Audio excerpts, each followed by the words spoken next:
Hello, everyone, and happy Saturday. I'm your digital host, Tatyana White, and welcome back to another episode of the 48 Recap, the one-stop shop to catch up on some of the top news stories of the week, including a recap of Alabama's primary election results, community reaction to the death of a NASCAR legend, a deeper look into dangerous railroad crossings, multiple incidents of guns being found at Madison County schools, the identity of a man killed in an Owens Crossroads officer-involved shooting has been revealed.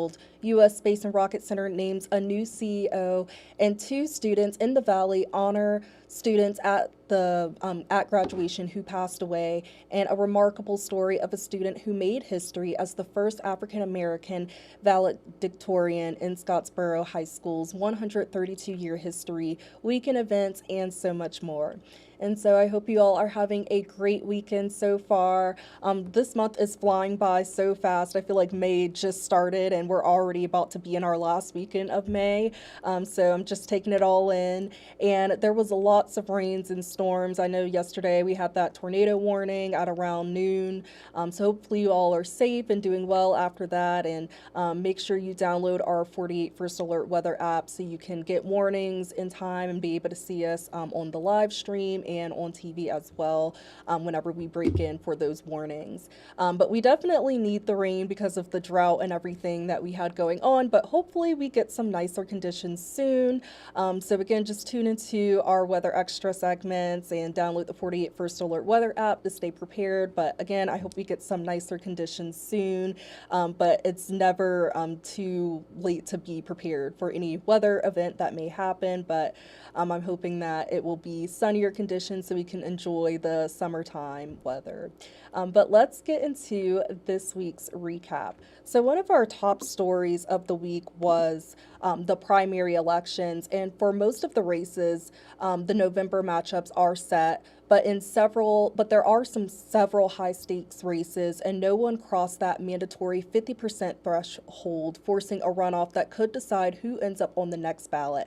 And the governor race came down to Tommy Tuberville and Doug Jones, but voters will need to head out to the polls once again in June for a couple of runoffs.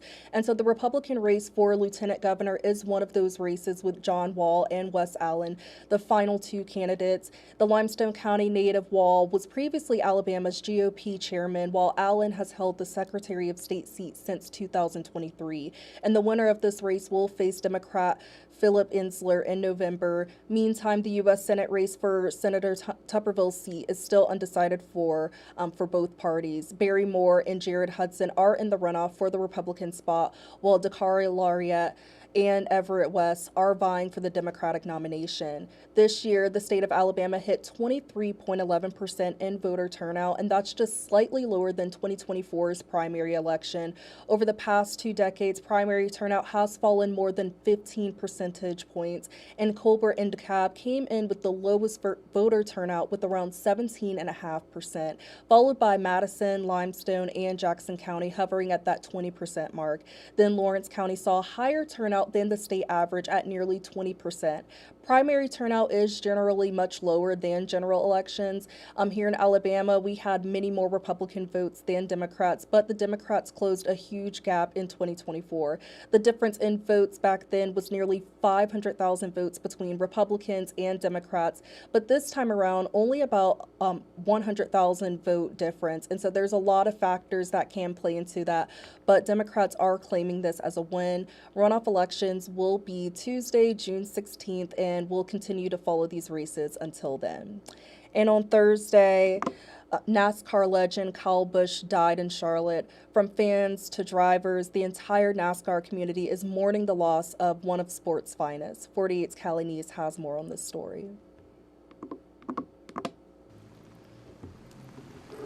The gates are locked and the track is wet. It's a gloomy day for the racing community. He was building the NASCAR after Earnhardt, and he just loved to be booed. On Thursday, 41-year-old Kyle Busch passed away after he was admitted to a hospital in Charlotte. Busch was one of the sport's greatest. He won more national series than any other driver in NASCAR history. Busch leaves behind his wife and 2 young children. Wayne Brown has been a NASCAR fan his entire life, and he tells me that Busch was one of a kind.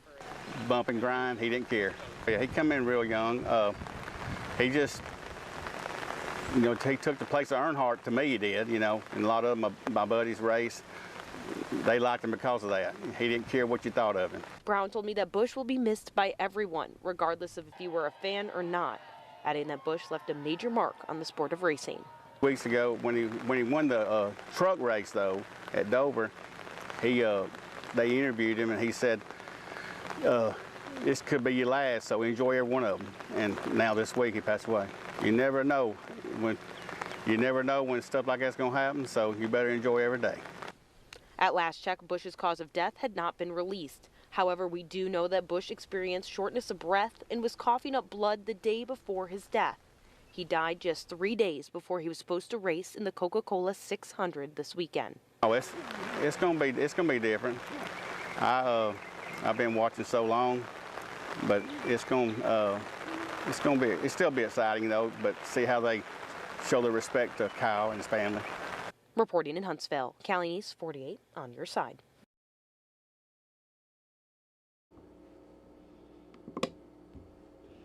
This morning, we learned from a statement from Kyle Busch's family that he died after severe pneumonia progressed into sepsis, resulting in rapid and overwhelming associated complications. And my heart and prayers just continue to go out to his loved ones as they continue to navigate the grief of losing Kyle Busch. And the 48 Investigates team is blowing the horn on a deadly Madison County Railroad crossing. 8-year-old McKinley Davis and her father Keegan were hit and killed by a train at the Salty Bottom Road crossing in Girling. Like many crossings all over the state, that crossing has no gate. 48's investigative reporter Nick Ballinger explains how these troubled tracks can put your life at risk. Janya Hawkins remembers every detail about that day. You can't drive by and not think about it. It's definitely... Even 20 years later, she can hear the rumble, the screeches, and of course, that haunting roar. He got clipped here and it drug him about 30 or 40 feet. Her father was hit by a train at the Salty Bottom Road crossing near Gurley. The 81-year-old broke multiple bones and even had what's called a hangman's break in his neck. It was my dad. I mean, he really died that day. The dad that recovered was definitely not the same dad. 2 decades later, at the same crossing, tragedy struck once again. 8-year-old McKinley Davis and her father Keegan were hit and killed just a week ago. His other daughter Molly was hospitalized. It breaks my heart that they have to go through this for such an unnecessary reason. The reason is a danger that doesn't stop at this crossing. Alabama ranks 23rd in the country in the amount of crossings across the state, but is top 10 in the amount of accidents. Hawkins says little has changed in 20 years. No, it's just like this, only I don't even think we had the double line back then. There's no warning gate at the crossing, and that's a common sight all across the state. According to federal transportation data, over the past 3 years, there's been 193 accidents at railroad crossings in Alabama. 126 of them happened at crossings with no gates at all. That's over 65%, meaning every time you cross when there's no gate, your life is at risk. With all the resources that we have available, lights, if nothing else, flashing lights. 2,100 cars go through this crossing at Salty Bottom Road daily. If that sounds like a lot for this area, that's because it is. Take this crossing at Stone Drive, for example. It's only a half mile down the track from Salty Bottom Road, and only 200 cars go through this crossing each day. But as you can see pretty clearly, there's a gate. I don't understand the justification on how they would put bars down there, but not put them here. Many factors go into deciding to install gates, including vehicle traffic counts, number of trains, speed, crash history, and even sight distances. Those safety improvements are funded with federal dollars and distributed by the Alabama Department of Transportation. And these gates aren't cheap, with each one costing anywhere from $300,000 to $500,000. According to ALDOT, projects require federal approval and written agreements with the local government and railroad. There's currently 6 crossings in North Alabama scheduled to have gates installed, but Salty Bottom Road is not one of them. Hawkins tried for years to get the upgrades this crossing needs. We ended up having to just drop it because it was a moot point. But eventually, there were plans to build a gate at the crossing in 2022. But records show AlDOT requested to scrap the plan because a 10% match of funding was needed from the local government. Minutes from a Huntsville Metropolitan Planning Organization meeting say the county had the funds for the project, but they were used for something else. Despite several attempts, a representative from Madison County would not comment on why the county didn't match the funds needed. So now, with no plans on the table, instead of a gate, Hawkins is hanging her hopes on an online petition to save lives. You know, will it help? I don't know. I just don't know. And if change doesn't come soon at Alabama crossings, it will come at a cost of life.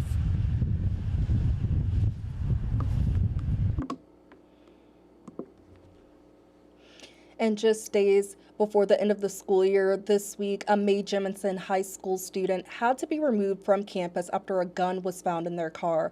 This is the 6th incident on a school campus throughout Madison County since mid-March. The first of these incidents happened at Buckhorn Middle School on March 12th, the next at Hazel Green High School, where a Glock switch was found in a student's car. 2 guns were found at Grissom High School in the past weeks, and another was found at Mae Jemison on April 30th.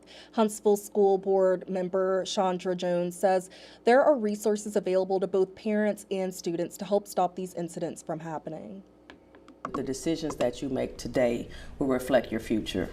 And if there is something that is going on in the school, that if they can't say anything, that there are professionals that are in place that they can go and speak to. If there are, parents who need help in keeping, their firearms safe, that there are agencies that are out there to help us.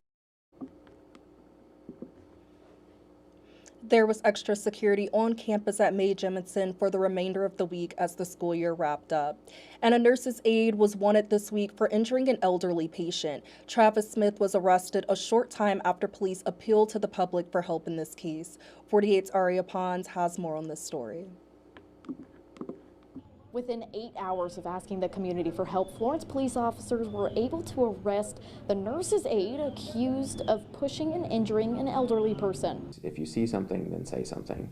Report it, trust your instincts, let us investigate it and find out it was nothing rather than not report it and it be something. Officers say in March, Travis Smith pushed someone with dementia, injuring them in the process. Thankfully, I was told that elderly patient is okay and doing much better. Smith was working at the nursing home as a certified nurse's aide when the incident occurred. There's definitely signs for elder abuse.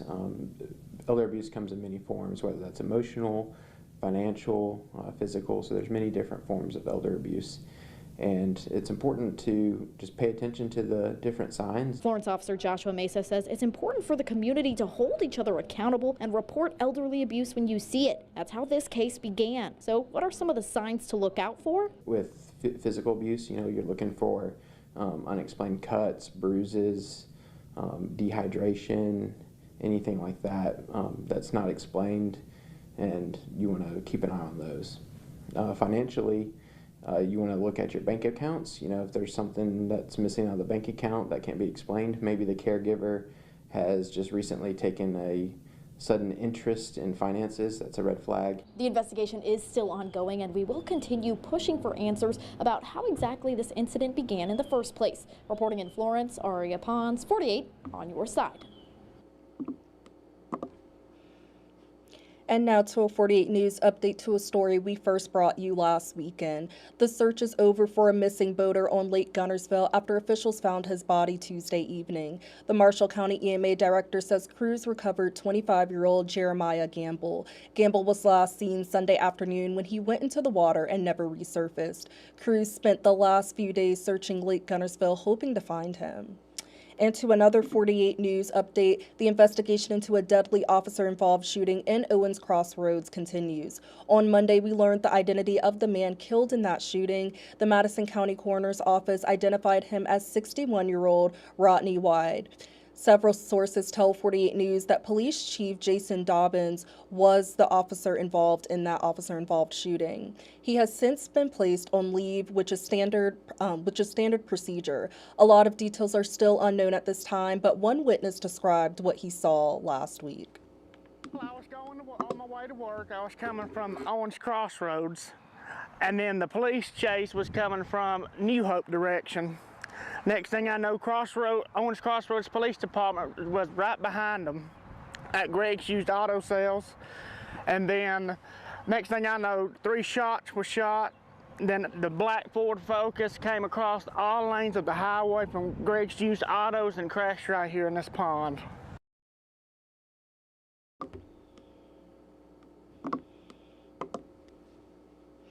Andrew Baker, the man you just heard from, says the area has seen a recent uptick in crime. And the U.S. Space and Rocket Center named its new chief executive officer this week. The board named Tina Tucker as CEO. The Space and Rocket Center Commission says Tucker will be a visionary leader and the right person to lead the center into its next chapter. Tucker currently serves as president of Pinnacle Solutions. Their charisma, their passion, loves what she's doing, loves to be involved, loves STEM education, loves technology, modeling simulation. I mean, it's just kind of a natural or a great career path for her. The stars were aligned to have her type of leadership with us. So we're excited. Great news.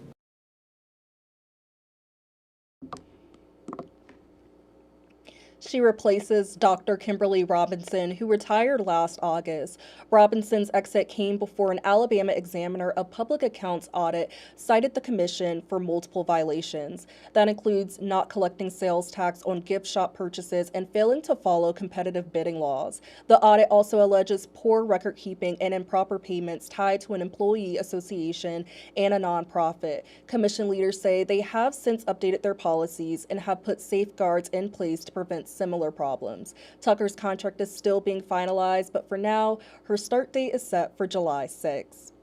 And it's been 1 year since a Priceville High School student was hit and killed by a drunk driving suspect, but Chloe Hastings' spirit was alive and well, carving a path for another student's future and making her presence known at graduation this week. 48's Noah Cowell has the story. On May 17, 2025, Chloe Hastings was on the verge of adulthood. Graduation was only a year away, and she was ready to start her life. But her chance at that future was taken away that very day. Chloe was killed when a car slammed into her going 100 miles an hour. Kevin Penich is accused of having 18 drinks before the crash.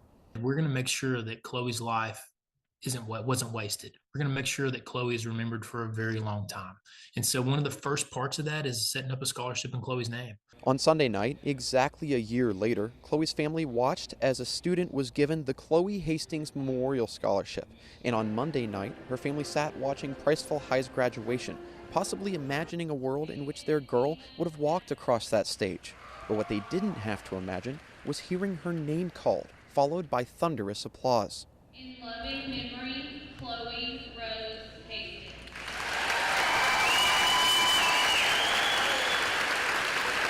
Chloe was extremely kind. Chloe always had a smile on her face. So whether she was helping at the football field, whether she was in the hallways, she was a manager for the softball team as well. So everyone knew Chloe. Yeah, I think if you ask any of our students, they would know exactly who you were talking about.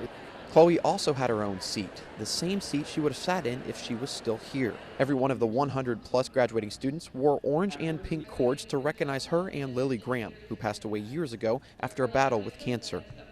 We love those families. We love all of our students. Our students were the first ones to say, hey, how are we going to do this? We've got to make sure and honor them. So we just developed a way that we felt was a good way to honor the families and show respect to them as well. So in Huntsville, another local teen was honored at graduation. Ellie Anderson, her older sister and father were killed when their plane crashed in Montana last October. On Friday, she was remembered at Huntsville High's graduation. 48's Noah Cowell also covered this story and shares how Ellie's presence was felt at the ceremony. Ellie brought light, kindness, and such a fun spirit that touched so many. And her absence has been deeply felt by this community. It's been 7 months since Ellie Anderson was killed in a plane crash. One of her best friends, class president Benton Craig, choked up during her graduation speech. As I wrap up, I would like to remember our classmate.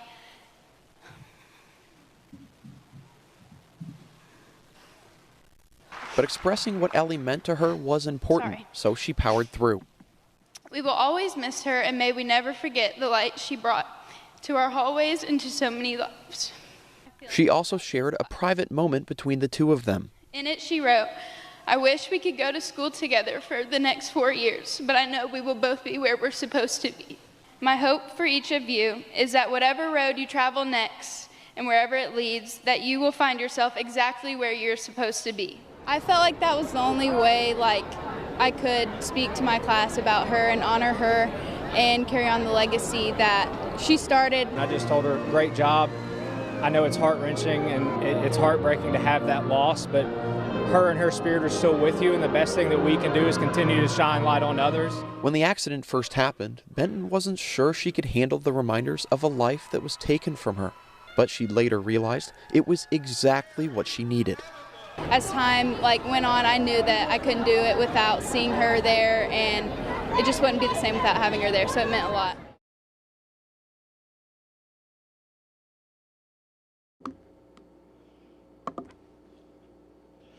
And check this out, Scottsboro High School is celebrating a valedictorian who just made history. Layla Moser is Scottsboro High School's first Black valedictorian in the school's 132-year history. She's also a record-breaking 7-time track and field champion. The man sitting next to her in some of the pictures that you see on your screen is her uncle, Sam McCamey. He was the first Black student to integrate into the Scottsboro school system. Her mom tells us that Layla has a full ride to Auburn University's engineering program. Congratulations to Layla and all the graduates across the Tennessee Valley. And what an absolutely amazing accomplishment and just piece of history just to be able to do something and following her uncle's legacy. So this is amazing. And so congratulations again, Layla. And we here at WAFF, we're wishing you the best in all of your future endeavors as you continue on your academic journey. And a retired U.S. Army Major General who had a heart attack while running a half marathon reunited with the local nurse who helped save his life. Lynn Collier was running that half marathon in Lynchburg, Tennessee in April when he collapsed. He says he did not have a pulse for almost 9 minutes and couldn't breathe for more than 10.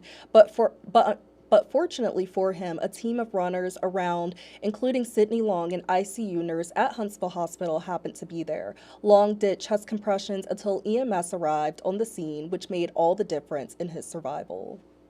Not all days are good days. Unfortunately, you work at a hospital and bad things do happen, and days like that are hard. But then days like today where you see someone up and moving and just doing amazing. It just reminds you, why God has placed this career on your heart and why you get up every morning and do what you do. If they'd have been in front of me or a minute behind, it would have been a different outcome. So the more people that know how to do it and what they're doing is better for everybody, and the willingness just to jump in. Experts say someone suffering cardiac arrest outside a hospital has about a 10% chance of surviving. So I'm so glad these nurses were here and able to save him. And coming up after the break, we'll check out stories coming up in our evening newscast, and we'll also take a look at some great events happening in the Huntsville and surrounding areas this weekend. Stay tuned.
Hello, everyone, and welcome back to the 48 Recap. Let's check out some stories coming up in our evening newscast. Earlier today, Tony Volunteer Fire and Rescue responded to a delivery truck crash at the intersection of Pulaski Pike and Beaver Dam Road. Authorities said no injuries were reported, but fluids from the vehicle were leaking into the nearby creek. Huntsville Fire and Rescue's hazardous materials team responded and deployed absorbent pillows to contain and collect the spilled materials. Authorities are asking people to use caution when traveling through the area until permanent repairs can be made to the damaged guardrail. And the National Weather Service confirmed an EF1 tornado touchdown in Coleman County on Friday afternoon, traveling 8.70 miles with peak winds estimated at 107 miles per hour. The tornado touched down at 12:57 p.m. just north of U.S. Highway 278 and west of Holly Pond, near the intersection of County Roads 1650 and 1682. It lifted at 1:14 p.m. on County Road 1589, just west of Alabama Highway 67. No injuries or fatalities were reported, but 2 cattle died due to a tree falling on County Road 1684. Tune into our evening newscast tonight at 5, 6, and 10 to hear more details on these stories and many others. And there are a couple of wonderful events happening in the Huntsville and surrounding areas this weekend to enjoy. There's an adult summer reading kickoff party happening right now until 6 p.m. tonight at the camp in Mid-City. There will be sign-up opportunities for the adult reading program and reading contest, swag, trivia, live music, and more. And for more information about adult summer reading, visit hmcpl.org/adult summer reading. And it's just such a fun throwback. I know all of us can remember as kids doing the summer reading in school. So if you love books and you want to connect with fellow book lovers as an adult, this would be a really great program for you to join. And the annual Alabama Jubilee Hot Air Balloon Festival is happening this week in Indicator, rain or shine. And the festival is one of the largest free hot air balloon gatherings in the Southeast, featuring more than 60 balloons with races, key grab, tether rides, and a balloon glow. Enjoy arts and crafts, food vendors, an antique car and tractor show, musical entertainment, and children's activities. It goes on until 10 p.m. tonight and starts back up on Sunday at 6 a.m. And so it's just going to be a great time, beautiful scenes, seeing those hot air balloons, and of course it's family friendly. And if you are looking for something to enjoy every Saturday, you can join the Hayes Farm Park Run in South Huntsville. This is a free community-led, weekly timed 5K event. Everyone is welcome to participate, including walkers, joggers, runners, strollers, and participants of all speeds and fitness levels. And of course it's free, and it's every Saturday morning at 7:30 a.m. And there is also, this is one of the good parts here as well, is it's a post-park run coffee and catch up at a local restaurant. So a beautiful way to just, connect with people, walk, and then hang out afterwards for a nice little breakfast or coffee or something. And it's just a great way to just get out there, start your weekend, and connect with more people. And so there's a lot of activities and things happening this weekend, so go out there and enjoy them. There are also a few Memorial Day events that are happening around the valley on Monday, so be aware that some of those events could cause traffic to be blocked off or delayed, so watch out for those and see if there's alternate routes. And anytime throughout the week, if you are looking for a fun or good event to go to, you can always check out huntsville.org's event tab, and we are huntsville.com's event calendar and other event websites across the Tennessee Valley to see more events happening in the area. And that's all I have today for the 48 recap. Please be sure to tune into our Weather Extra segments. They happen throughout the week and also on the weekends as well, in the morning and in the evening. So make sure you download our 48 apps and follow us on our Facebook and YouTube channel so you don't miss any updates.